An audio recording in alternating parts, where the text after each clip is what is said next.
অবশেষে রাকিবকে পাওয়া গেছে, তবে জিন্দা না, মরা। রাকিবের মৃত লাশ পাওয়া গেছে। অপহরণকারীগুলা কত বাড়া বাড়তেছে এবার বুঝিছান। আর সবসাথে খুশির সংবাদ হলো যে অপহরণ যারা করছিল তাদের থেকে 2 জন গ্রেপ্তার হয়েছে।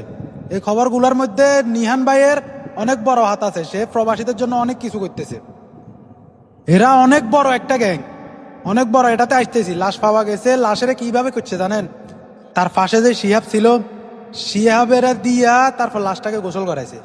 শিহাব প্রথমে শিখা যায় নাই, পরে সিআইডির কথা অনুযায়ী মানে বাধ্যতামূলক ভাবে শিখে গেছে যে মরার পরে শিহাবের দিয়ে গোসল করাইছে। গোসল করানোর পরে বল দিয়ে কিসে বড়ি, কিস মানে পলিথিনে বড়ি একটা জায়গায় ফেলাই দিছে। শিহাবের জিজ্ঞেস করার পরে বলতেছে যে ওই জায়গাটা আমি চিনি না।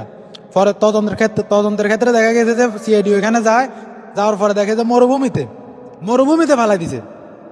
একজন বাঙালি হইয়া কত খারাপ বাঙালির ক্ষতি করছে, তার জীবনটা পর্যন্ত নিয়ে নিছে। আমি এটাও জানতে পারি যে এই রাকিবের মা নাকি মক্কায় ছিল, সে এখান থেকে আসতেছে এই রাকিবের সাথে দেখা করার জন্য। ছেলেরে শেষবারের মতো দেখবেন লাই।